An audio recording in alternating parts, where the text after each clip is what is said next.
Coffee Break Italian, Season 2, Episode 15.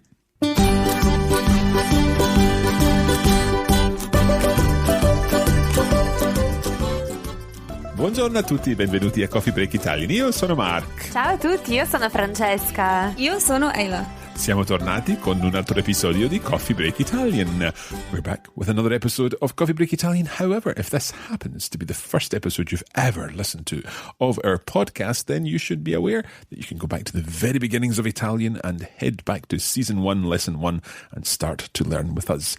However, for now, we're talking about some fairly tricky stuff in this episode. Francesca, puoi spiegarci quello che facciamo oggi? Sì, certo, ovviamente. E oggi continuiamo ad analizzare questa piccola parola ne, che abbiamo imparato nell'episodio 14. Sì. Ok. E impareremo qualche dettaglio in più di questa parola, insieme ad un'altra piccola parola, la parola ci. Okay, now that was lots of Italian there. I hope our listeners are getting all of that, and indeed that Isla is getting all of that. We're basically focusing on two small words in this lesson. Last time we looked at ne, and we're taking that a little further, and we're also looking at another small word, ci. But we'll be looking at these in context, and you'll be learning them in different ways and how to use these in this episode with lots and lots of examples. Isla, we'll be back soon for a practice session with you. I'm looking forward to it. But for now, let's do our presentation section. Sì, mettiamoci al lavoro. E io vi ascolto. Okay, as promised, we are upping the level a bit. We're taking things to a new level with episode 15 of Coffee Break Italian and challenging you a little with some fairly complex grammatical stuff. Francesca, are you ready for this? I'm ready, and I'm sure our listeners are also ready. It's not that complicated, don't worry. Let's hear a little more from Francesca about what this episode is going to be all about. Okay, because in the previous episode we introduced ne, which is a very, very small and innocent word, but it's actually very important. So we decided that we want to explore ne a little bit more in detail and offer more ideas, situations where we can use this tiny little word. Tiny little word, a very powerful word. But very powerful. It can do lots of things. Let's begin with just a quick review of how we looked at it last time. So, for example, if I asked you, Francesca, quanti gelati mangi? Ne mangio uno. Okay, so how many ice creams are you eating? And Francesca said she's eating one of them. Probably not a bad idea. Or I could ask, hai degli amici? Sì, ne ho molti. So do you have some friends? Yes, I have many of them. Again, in English, we don't need to say of them. Yes, I have many, meaning I have many friends. But in Italian, we cannot say it without using the ne. Esatto. Ne ho molti. Of them, I have many. Or we also mentioned, and this was in the bonus episode, we were talking about age. Because if you were talking about age, we use how many years do you have? So, Francesca, you ask me that question. It's rude for me to ask you that question. Oh, it's okay. Quanti anni hai? Ne ho quasi 46. Ok, bravissimo. Ne ho quasi 46. Okay, so here we're saying how many years do you have?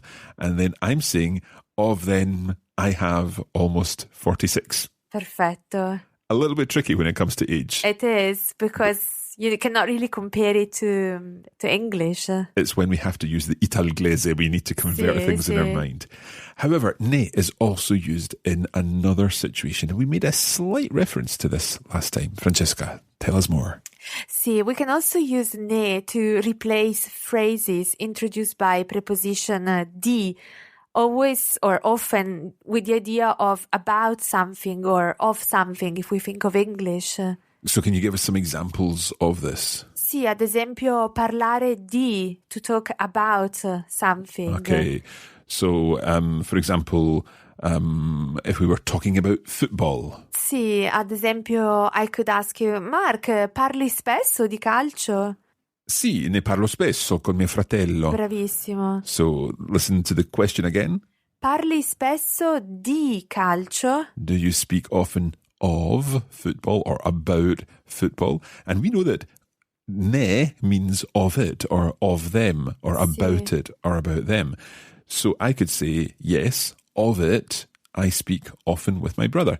Sì, ne parlo spesso con mio fratello. Perfetto. You could also say parlo spesso di calcio with mio fratello, but it's an unnecessary repetition. Okay, and of course the grammatical term for this is when we're replacing the noun with something else. It's a pronoun.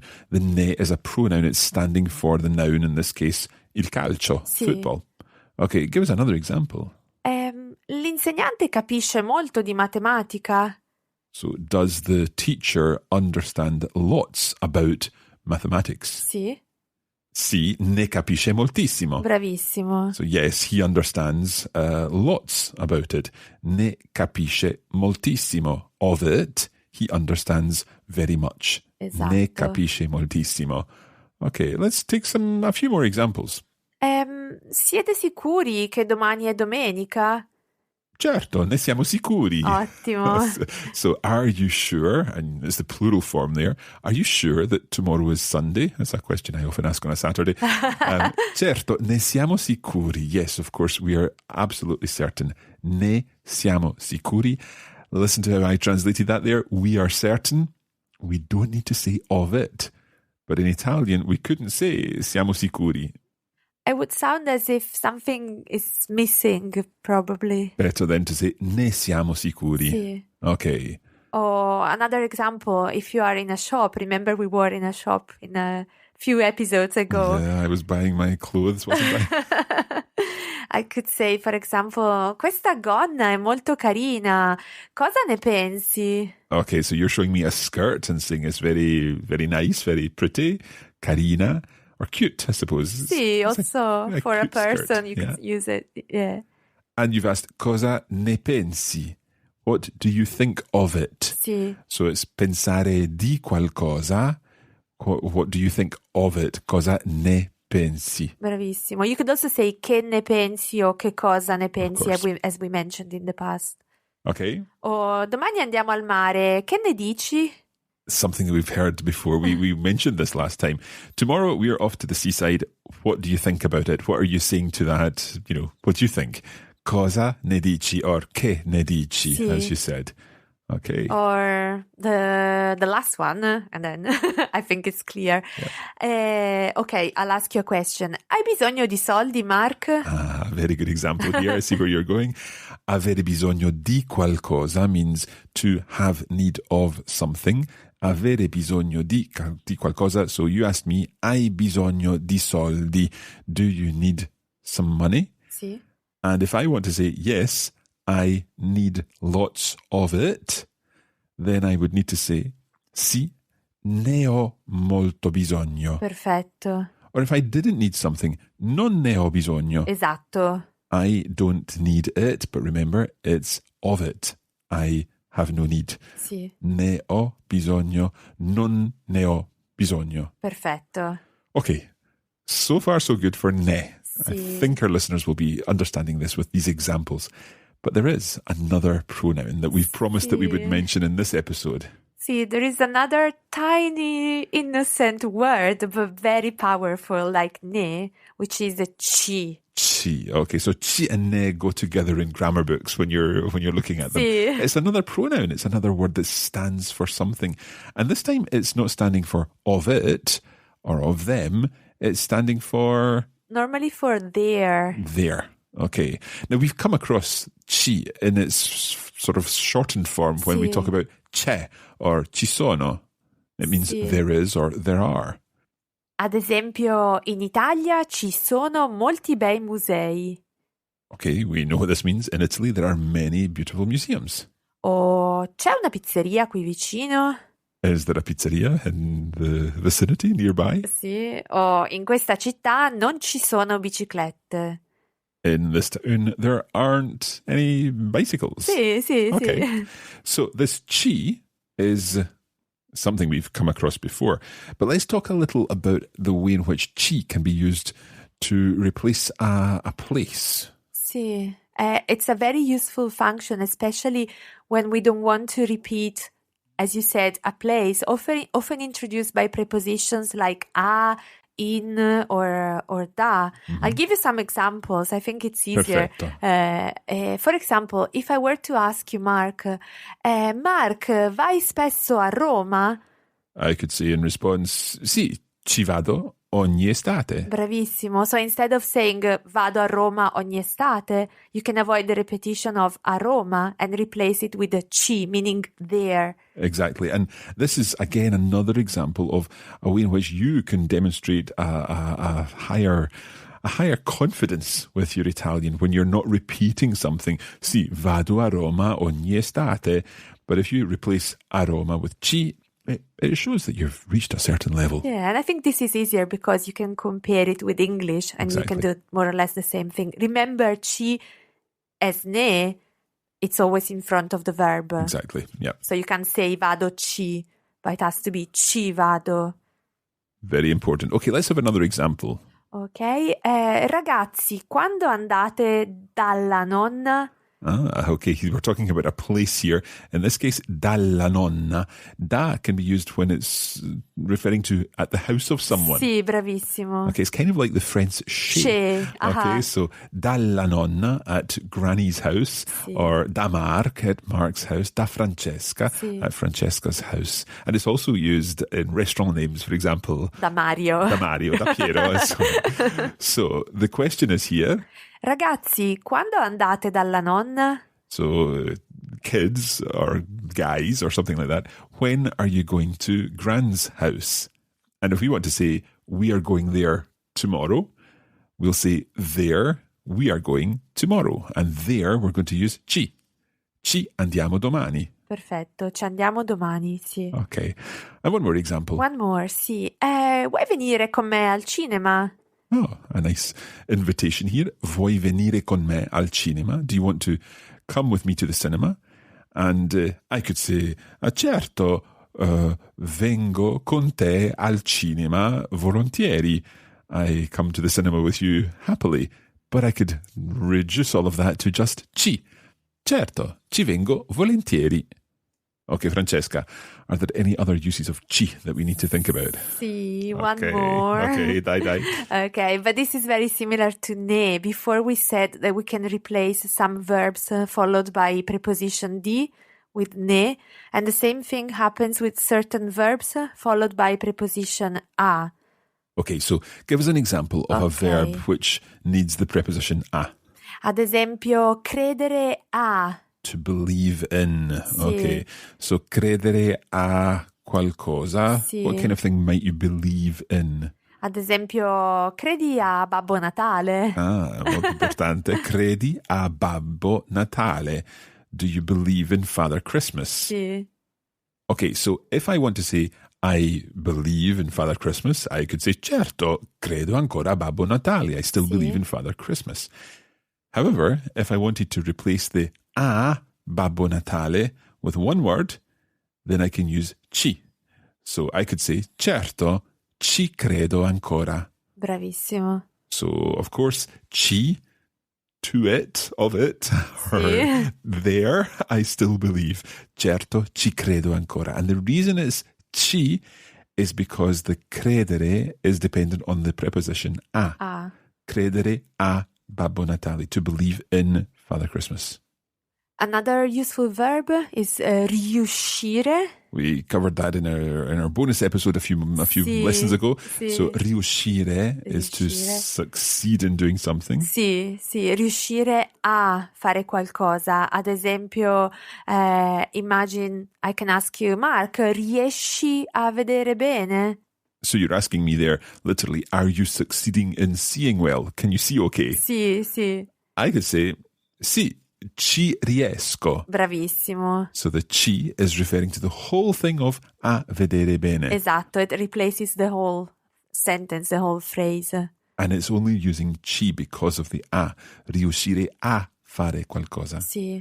Now, Francesca, I'm thinking back to a word that we learned, or we spoke about earlier in this lesson, when we talked about pensare di qualcosa. You were asking me what I thought of the skirt that you were going to buy. However, we can also use pensare with a, and it means something different. When you think of someone, ad esempio, penso sempre alla mia famiglia. And that's when they come to mind, when they're coming into your mind, your family are coming into your mind. And in this case, we're talking about pensare a. So the preposition a means that we need to use ci. Francesca, give us an example. Sì, Mark, pensi spesso al lavoro? Sì, ci penso spesso. So in this case, ci is replacing penso al lavoro.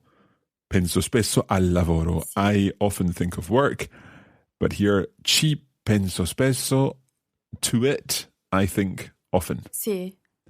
It's tricky because when we're talking about pensare di, we're talking about Opinions. And when we're talking about pensare a, it's talking about the actual fact of thinking about something coming to mind.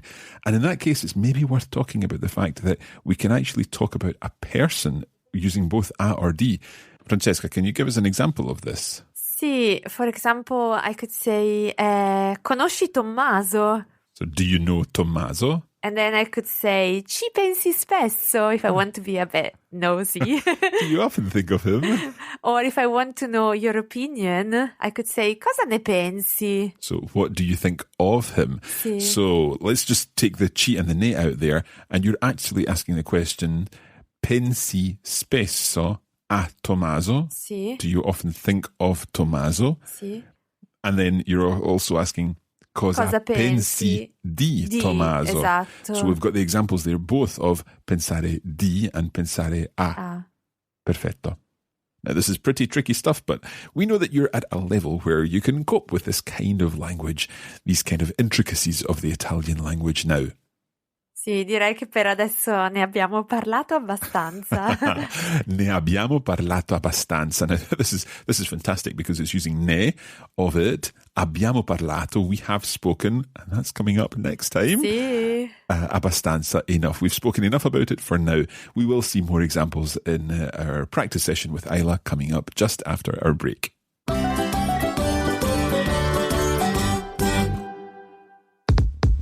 Interrompiamo questa trasmissione per una comunicazione importante. If you'd like to make faster progress with your Italian, don't forget that you can use the premium version of this course, which features video versions of the lessons, comprehensive lesson notes, and bonus listening materials. Allora, cosa aspetti? What are you waiting for? If you'd like to take your Italian to the next level, go to coffeebreakitalianplus.com.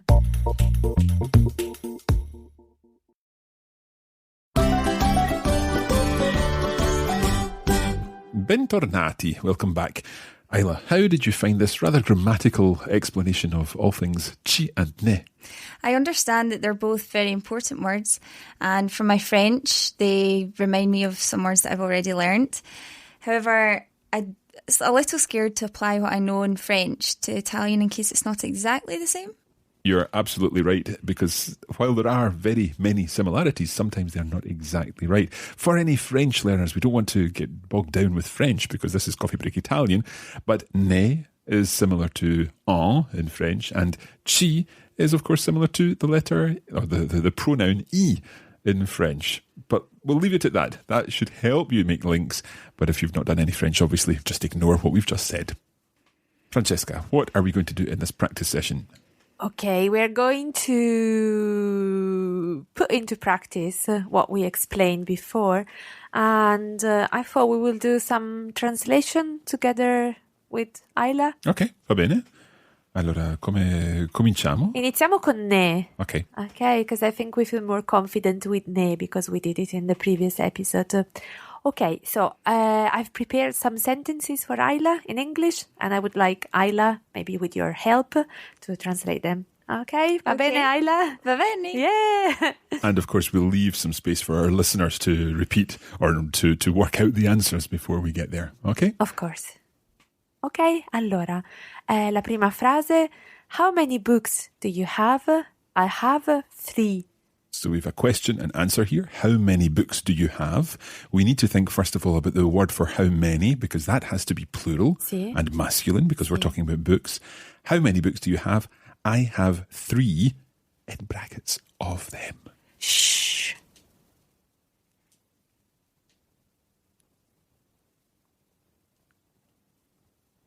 Okay, Isla, let's do the first part. How many books do you have? Quanti libri hai? Good. Quanti Okay. libri hai? And then ne ho tre? Perfetto, brava. Ne ho 3. So of them, I have 3. The ne is the of them. It comes before the verb, but just remember that in English, we don't need to say of them. I have 3 of them. Ne ho tre. Just remember Francesca going shh when you think about this. Okay, another translation. Okay. We have a statement followed by a question. I would like to buy a car. What do you think? About buying a car. Mamma mia. Shh. So I would like to buy a car. What do you think about that?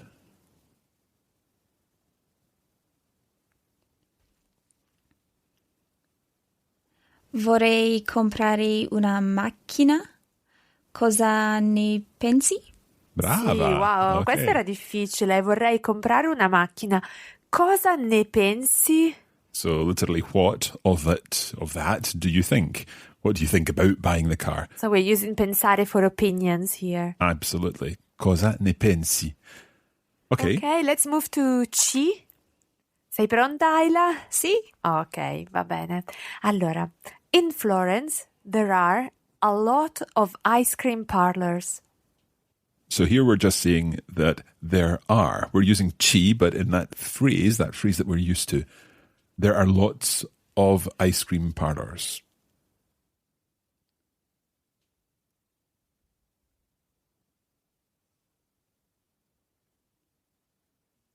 Okay, Isla, can you try that one? In Florence, there are a lot of ice cream parlors. A Firenze ci sono molte gelaterie. Molto Brava. bene. A Firenze there are molte gelaterie, many ice cream parlors. Ok, bene. Sì? Sì, andiamo avanti. Avanti, sì, la prossima. Okay, a question for the two of you. Ah, okay. And an answer as well. When are you going on holiday? We are going very soon. Okay, there's a couple of things to think about here. First of all, when are you going on holiday? We're using a plural form there. And we are going very soon. In Italian, you can't just really say we are going. We have to be going somewhere. So in this case, we need to say we are going there very soon on holiday. Sei d'accordo, Francesca? Sì, d'accordissimo. I was beginning to doubt myself there. No. Okay, so when are you going on holiday? We are going very soon.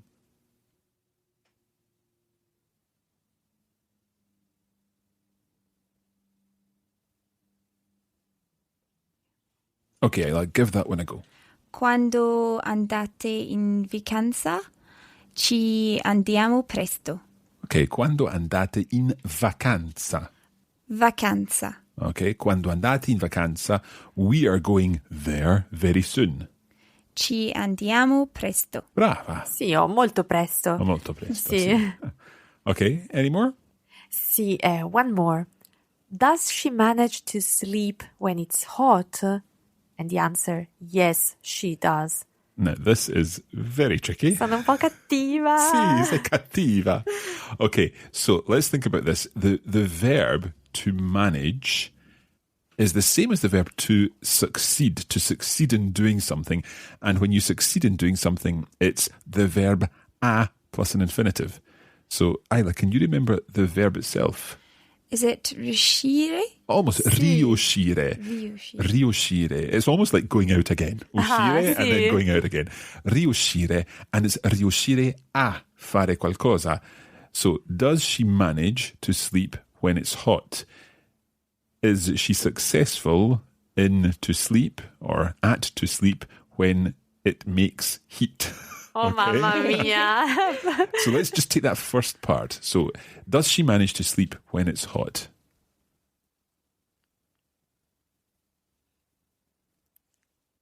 Isla, have a go at that part. Riesce a dormire quando fa caldo? Brilliant, well done. Riesce a dormire quando fa caldo. So, does she manage to sleep when it's hot? Now, this is the tricky part. Yes, she does. Now, in English, we say she does because we're answering the question, does she manage? But in Italian, we have to answer the question with the same verb as we started it. And because riuscire is followed by a, what we're actually saying is, yes, to there, she succeeds. Or something like that. Okay. See if you can manage that. Si ci riesce? Brava. Sì, wow, bravissima. Sì, ci riesce. So just let's think about that again. Si, yes. Ci is the to there. Riesce, succeeds. She succeeds. And it's because it's riuscire a fare qualcosa. Ci riesce. Sì. She succeeds. Just translating, yes, she does. Tricky stuff. Ah, sì, scusa. Sei cattiva, sei Sì, cattiva. sì. And because Isla is so good, I want to do another quick exercise with her. Okay. So I'm going to give Isla a sentence with a beep, let's say. And instead of the beep, Isla has to tell me whether she wants to use a ci, ne, or nothing. Okay, now I'm desperately trying to find an appropriate beep. You've surprised me with this one, Francesca. Sorry, Mark. What about this one? Is that okay? Va benissimo, sì, sì, sì, sì. Mi piace, mi piace. So you'll hear that beep, and that's where there will be a ci or a ne or nothing. Or nothing. And you need to decide, Isla, which one it is. Okay, so let's go with number one. Numero 1. Mi piace la Sardegna e vado spesso in vacanza. Okay, Isla, which should that be? Would it be ci, ne, or nothing? I'm going to go for ci. Sì, bravissima. Mi piace la Sardegna e ci vado spesso in vacanza. So I like Sardinia, and there I go often on holiday. Perfetto. Remember that in English we don't need a there, and I go often, we could say in English, but in Italian you need to go somewhere, Sì. and here is ci. Okay, let's try number 2. Numero 2. Compro quel dizionario perché ho bisogno per il mio esame. Let's hear that one again. Compro quel dizionario perché ho bisogno per il mio esame. Okay, Isla, do you know what it means? Does it mean I buy that dictionary That dictionary? because I need it for my exam? Yes, so it's I have need of it. So what's the word that's missing? Ne? Brava. Ottimo, compro quel dizionario perché ne ho bisogno per il mio esame. Okay, let's move on to number 3. Numero 3 è question and answer. Credi ai fantasmi? No, non credo. Okay.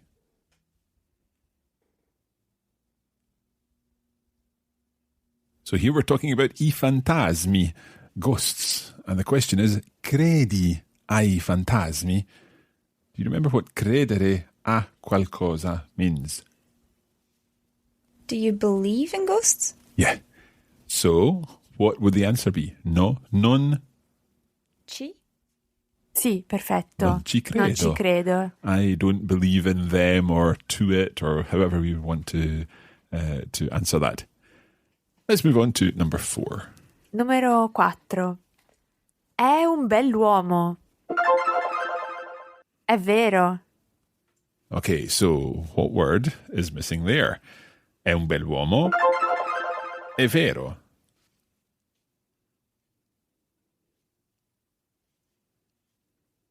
Isla, what do you think? Again, I'm tempted to say ci from my French, but I don't think that sounds quite right. Sì, brava. You didn't fall in the trap. It was a bit of a trick question. Sì. You couldn't say c'è vero. No.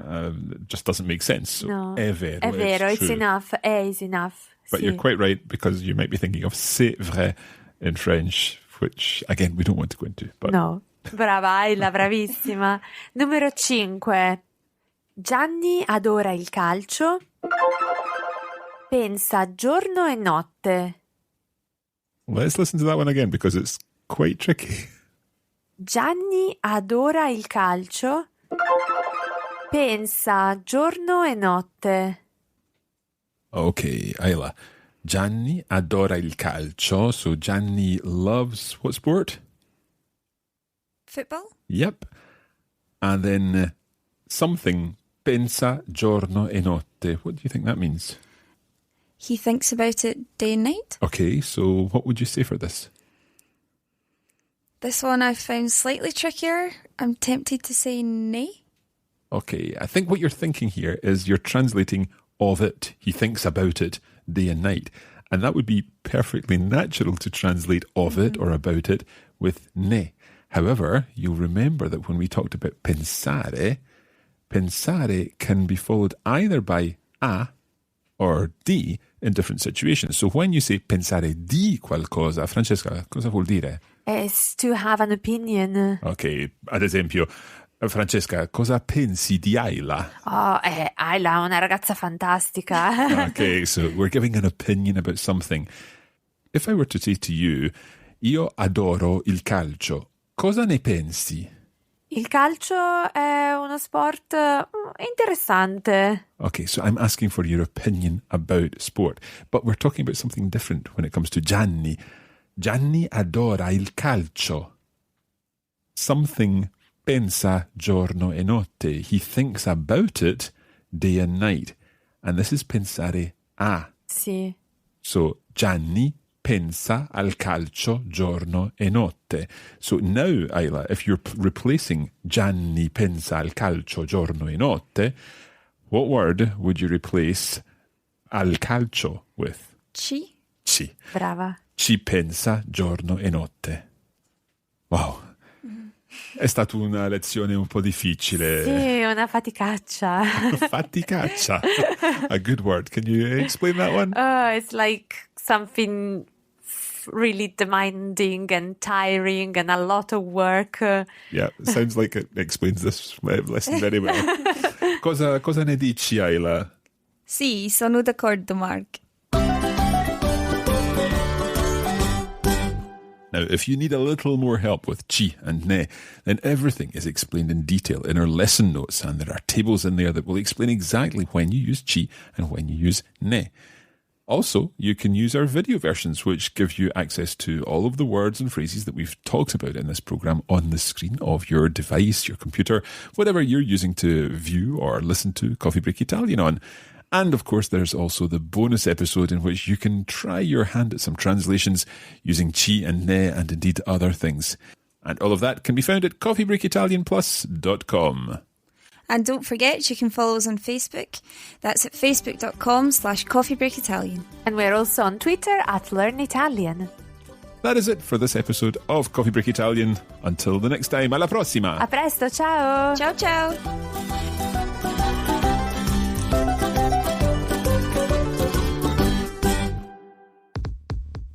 You have been listening to a production of the Coffee Break Academy for the Radiolingua Network. Copyright 2017 Radiolingua Limited. Recording copyright 2017 Radiolingua Limited. All rights reserved.